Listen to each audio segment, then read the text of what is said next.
Is red color really the luckiest color? And is number 8 really the luckiest number? Hi, welcome back to another episode of Renopod. My name is Tracy, and today I will be answering all these burning questions with Master Alvin. Hello everyone, it's me again.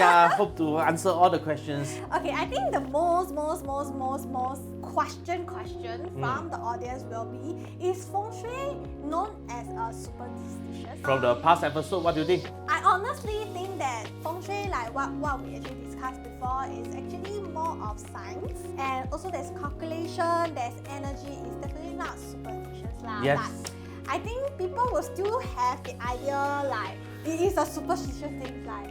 Definitely with my explanation, I think many people now understand what is Feng Shui. It's about science, nothing to do with superstitious. Yeah.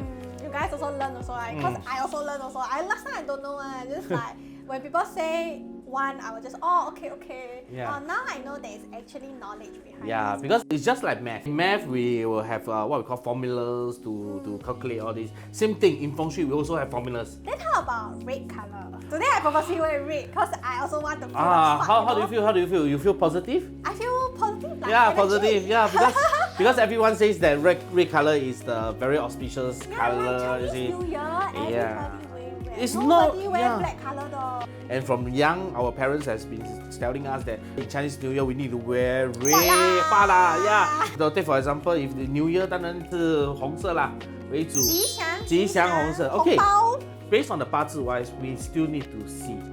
Okay, because sometimes the red color doesn't mean that it's beneficial to you. 火是吗？因为火太多。比如说你是一个火多的人，我们说没有身强的人。说如果是这样的话，如果你的这个红色是属火，对你也没有什么好处了。我就 say, you see, we still need to, have a Feng Shui master to really guide you on the 八字 part. See whether which color will be the best. If you feel that it's a good positive vibe, then just go ahead with it. It's okay. How about number 8? It's about 画啦. You see, it's Everybody about the like the number 8. yeah. So it's all same thing. It's a psychology part. Yeah. So people as It's doing all the 谐音 that 谐音 that makes people feel very positive. If you feel that number 8 is good, yeah, go ahead. But if you ask me, it's still about the 谐音, the psychology part. this day and time, can we search on Please don't do that. If you talk about Google, it definitely will not give you the best auspicious day because they don't know the energy of the house.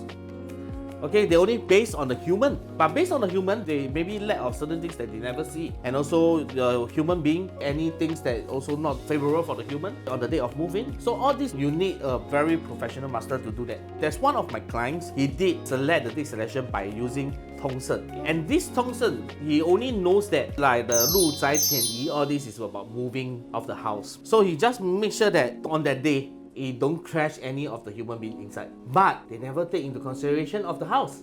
So they move in with the negative energy during that period of time. So that is why I asked him one thing. Do you feel prosperous after you move in? He did mention one thing lah. If I feel prosperous, I will not ask you to be here.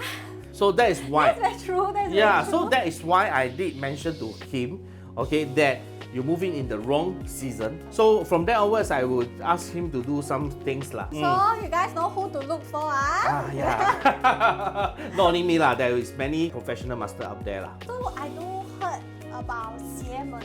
I only know 邪门 is slanted door. Yeah, slanted door with some angles, yeah. What is it about? Oh, okay, so you see, some places, okay, if they buy the place already, okay, but after doing the measurement, okay, the energy of the house is not good, but they want to have a very good energy. So they will tilt to the certain angle to get the energy to get into the house. Then how about mirrors? Ah, I always hear that mirrors cannot place here, place there, cannot put in the room, cannot this and that. I will tell you few places, okay, as very general places that you don't reflect. One is don't reflect to the door. So meaning that the mirror is reflecting to the door to create another door. We don't want to have two doors. It will create some situation.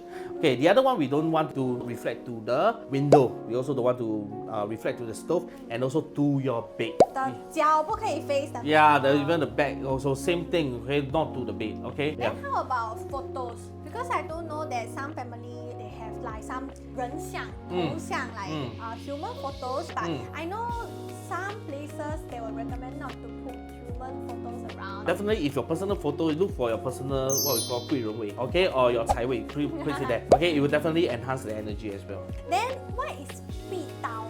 It's an angle, okay, it's a 90 degrees angle, it's a sharp edges. It can come from the wall, it can come from a building of the wall. So basically, many people, especially for the elderly people, they will call it a 夹头. 角头，夹头. Okay, they will say that, wow, when they see this, they will say, wow, this is a 夹头, cannot stay here, what, because of a 壁刀. But some 壁刀 is not harmful at all. It depends on the situation and the distance. Actually, all this got a lot of knowledge. I never thought that having a house, moving into a house, there's so many things to learn about. Yeah. Thank you, Master Alvin, for your sharing today. And this really solved all my childhood belief and superstitions. So, do you have any childhood belief and superstitions that is not answered in this episode? Feel free to comment below and let us know what do you think. See you guys soon. Bye. Renopedia, the leading online renovation media.